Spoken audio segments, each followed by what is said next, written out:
Баршаларыңызға қайырлы күн, құрметті көрермендер, сіздермен Төлеу Құлайзат. Менің каналыма қош келдіңіздер. Бүгін мен сіздермен қазақтың ұлттық тағамдарының бірі женттің рецептісімен бөлісетін боламын. Видеоны соңына дейін қарап, каналға тіркеліп кетуді ұмытпаңыздар. Жентті сіздерге дайын талқаннан да жасауға болады, бірақ егер мысалы дүкендерден талқан таппайтын болсаңыздар, дәл осылай тары арқылы талқанды өзіңіз жасасаңыз болады. Ең бірінші тарыны жақсылап суға жуып аламыз бірнеше мәрте. Кейін осылай табада орташа отта 5-10 минут шамасында әрқашан осылай араластырып отырып, қызарғанша қуырып аламыз.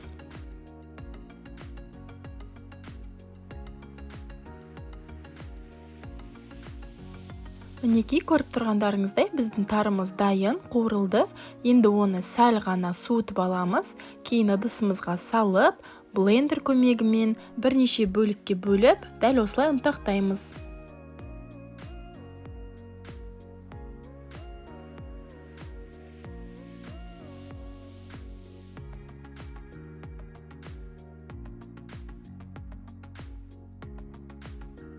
Біздің ұнтақталған тарымыз дайын. Енді оған қант ұнтағын, ертілген сары май және де қойылтылған сүт, яғни сгущенка қосып, барлығын араластырамыз.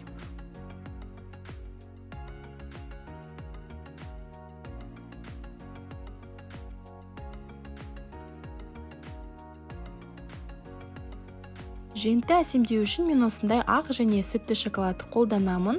Осылай ыстық қайнаған суға ертіп аламын. Сіздер оның орнына мысалы мейіз немесе басқа жаңғақ түрлерін қолдансаңыздар да болады. Дәл осындай силиконды формалар қолданатын боламын. Осындай әріптері бар формаға наурыз деген сөзді шығарып, шоколадты жағып аламыз. Және 2-3 минут мұздатқышқа қойсақ жеткілікті, қатып қалады. Келесіде дәл солай осындай гүлдер, жүрекше формасына шоколадтарды жағып, сәл қатырып аламыз.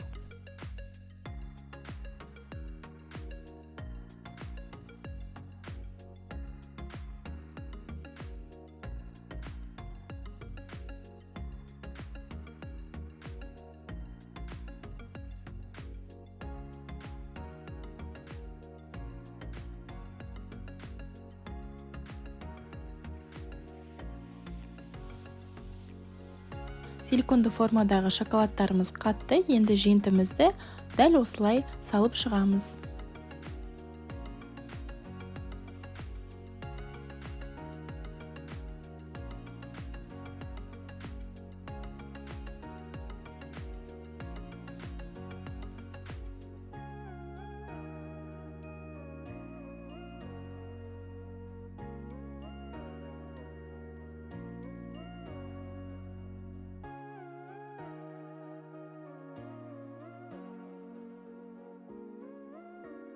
Және тоңазытқышқа жарты сағатқа, 1 сағатқа өз формаларын жақсы ұстау үшін салып қоямыз.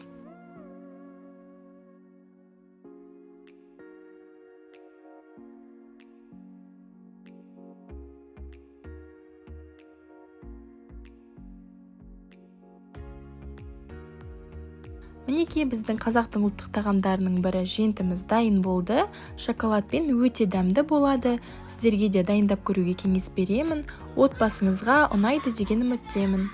Менің алдағы жаңа дәмді видео рецепттерімді жіберіп алмас үшін каналға тіркеліп, лүпіл мен қоңырауша белгісін баса кетіңіздер. Сол кезде менің алдағы видеоларымды жіберіп алмайсыздар. Сіздермен болған Төлеу Құлайзат, баршаңызға ас болсын.